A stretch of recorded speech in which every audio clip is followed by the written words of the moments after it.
Hello বন্ধুরা, welcome to Rama Hansen blog. কেমন আছো তোমরা? দেখো আবারও চলে এসেছি একটা পিঠের রেসিপি নিয়ে তোমাদের সাথে, মুগের পুলি। সেটাই তোমাদের সাথে শেয়ার করব একদম খুব সহজভাবে। চলো কীভাবে বানিয়েছি সেটাই তোমাদের সাথে একটু শেয়ার করি। মুগ পুলি পিঠা, তার জন্য দেখো রস আমি একদম দিয়ে একদম পরিপূর্ণ। তো আমার ভিডিওটা ভালো লাগলে একটা লাইক শেয়ার করে দিও। শেয়ার করতে হবে না, লাইক করো প্লিজ, একটা ভালো কমেন্ট করো, আর স্কিপ না করে পুরো ভিডিও দেখো, কেমন? তো চলো দেখাচ্ছি।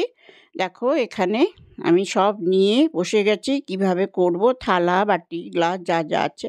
দেখো এখানে চালের গুঁড়ি আছে, আর নিয়েছি এখানে মুগ ডাল সেদ্ধ করে রেখেছি।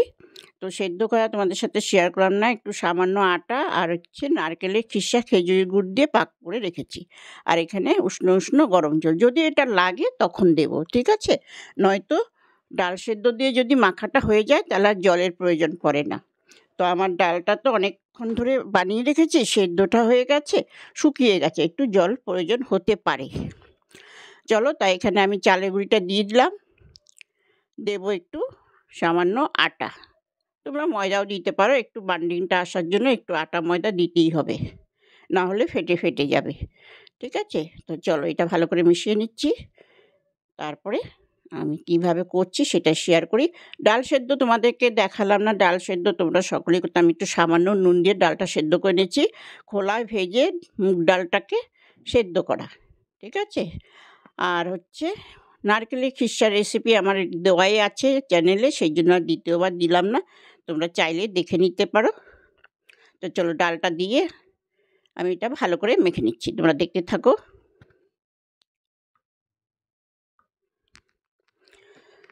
তোমরা যে যেখান থেকে দেখে থাকো আমার চ্যানেলটাকে, যদি নতুন হয়ে থাকো সাবস্ক্রাইব করে আমার পাশে থেকো প্লিজ, আর স্কিপ না করে পুরো ভিডিওটা দেখো। তো ভালো করে মেখে নিচ্ছি। তো এখন এটা শুকনো হয়ে গেছে, আমার একটু জল লাগবে। তো আমি একেবারে ঠান্ডা জল দিও না, একটু উষ্ণ উষ্ণ গরম জল দিয়ে এটাকে ভালো করে মেখে নিতে হবে, খুব সফট করে, লুচি যেভাবে বানায় সেইভাবে। দেখো আমার ডোটা কিন্তু অলরেডি তৈরি হয়ে গেছে, কত সুন্দর, একদম সফট। তো ডাল দিয়ে মাখার পড়লে কি হয়, ডালগুলো ভেসে ভেসে উঠে, ভালো লাগে এটার টেস্ট। তোমরা যারা জানো তারা তো জানোই, আর যারা জানো না তাদের জন্য বলে দিলাম। তো এখানে আমি হাফ করে নিলাম, সব পুরোটা এখন বানাচ্ছি না, কিছুটা বানিয়ে তোমাদের সাথে শেয়ার করছি। তো লেচি কেটে নেব প্রথমে। এতটা ঠান্ডা, ঠান্ডাতে আমি কথা বলতে মানে আমার কাঁপছে, সেই জন্য কথাগুলো একটু উল্টোপাল্টা হয়ে যাচ্ছে, তোমরা কেউ কিছু মনে করো না, মানিয়ে নিও।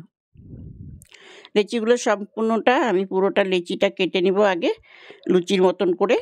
লেচি করে নেওয়ার পরে হাতের মধ্যে একটু আটা মেখে নেব, আর চাইলে তোমরা একটু তেলও মেখে নিতে পারো, যেটা যেমন সুবিধা হয় সেমনভাবে। তারপর ঘুরিয়ে ঘুরিয়ে বাটির শেপ দেবে এইভাবে, নিজের পছন্দসই। এখানে গাড্ডার মধ্যে একটা গর্ত টাইপ করে পুরটা ভরে নিব। তারপর তোমাদের ইচ্ছা অনুযায়ী তোমরা শেপটা দিয়ে নিতে পারো। যেহেতু আমি এটা মুগের পুলি করছি, তো আমি পুলির শেপটাই দেব। এইভাবে ভরে নিচ্ছি, একটু বেশি বেশি দিলে ভালো লাগে, আমি সবটাইতে একটু বেশি বেশি দিই, যাতে আমার পুলির পেটটা যাতে একটু পুরুট পুরুট থাকে, দেখতেও ভালো লাগবে, আর খেতেও মুখে পড়বে, কিস্সাগুলো ভালো লাগবে।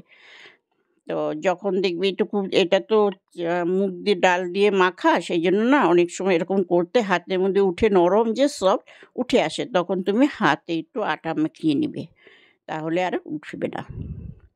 এইভাবে মোমোর মতন কুচু কুচু করে দিয়ে দিলে হয়, যে যেরকমভাবে পারো, দড়ি টাইপও দিতে পারো। তো আমার খুব তাড়া, সেই জন্য আমি যেরকম পারছি ওরকমভাবে করে দিচ্ছি। আবারও এক একটা আঠা তো ভীষণ, এই জন্য একটু আটা মেখে নিতে হবে। বাটি শেপটা দিয়ে নিচ্ছি, আমি আবারও একটা দেখিয়ে দিচ্ছি তোমাদেরকে, খুবই সহজ, আমি এইভাবেই বানাই, তো আমি তোমাদের সাথে সেটাই শেয়ার করলাম।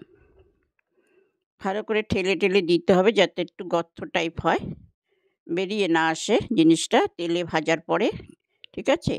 তো যে হাতে তালুতে রাখবে সেই হাত দিয়ে একটু ঠেলে ঠেলে দিলে ভালো হয়ে যায়।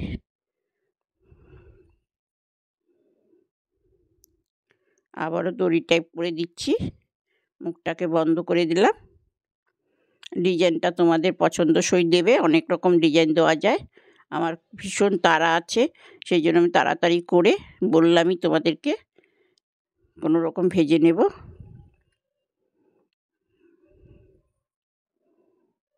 হয়ে গেছে, এইভাবে সবকটা আমি করে নিচ্ছি।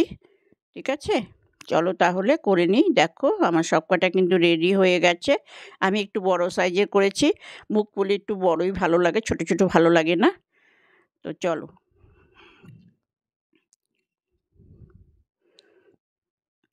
এখানে দেখো কড়া বসিয়ে দিয়েছি, কড়া গরম হয়ে গেছে। আমি এখানে ফরচুন তেলটা দিয়ে দিচ্ছি,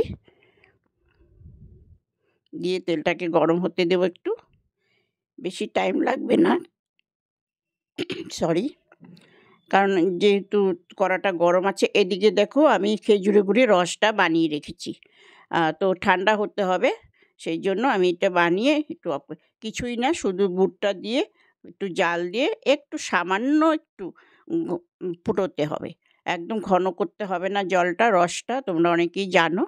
তো ওটা ঠান্ডা করার জন্য আমি আগের থেকে ওটা বানিয়ে রেডি করি, নয়তো ভিডিওটাও বড় হয়ে যাবে না। তো তেল গরম হয়ে গেছে, এখন আমি একে একে ভেজে নেব।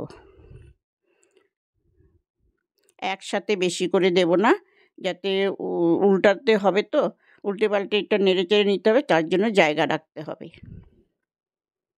তো আমি 5টা দিয়ে দিলাম, এইভাবে ভেজে নেব। আর বেশিক্ষণ ভাজতে সময় লাগে না, যেহেতু ডালের তাড়াতাড়ি রঙটা এসে যায়। দেখো রং চলে এসেছে, দেখেছো? এটা তোমরা ফ্রাই করেও খেতে পারো চায়ের সাথে, আমার কিন্তু ভীষণ ভালো লাগে, আমরা দু রকমভাবেই খাবো, রসেরটাও ভীষণ ভালো লাগে। তো চলো, আমার ভিডিওটা আবারও বলছি, তো ভালো লাগলে একটা লাইক করো, ঠিক আছে? আমার ভিডিওতে লাইক ভীষণই কম আসে, তোমরা লাইক করো প্লিজ। সাবস্ক্রাইব করে, যারা নতুন আছো সাবস্ক্রাইব করে পাশে থেকো। তো আবারও নতুন একটা ভিডিও নিয়ে তোমাদের কাছে অবশ্যই চলে আসবো, ততক্ষণের জন্য অপেক্ষায় থাকো। এখন তোমরা দেখতে থাকো।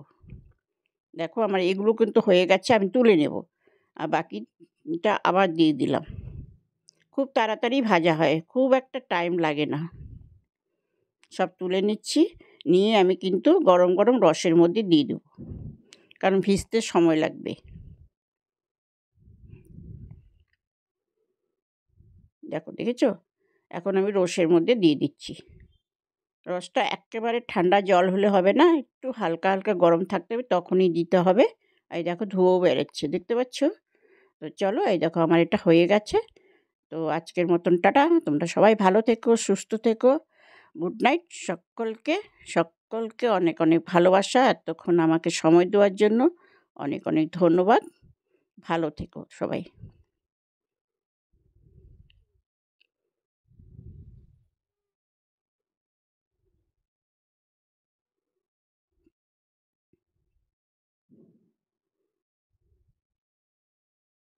Thank you.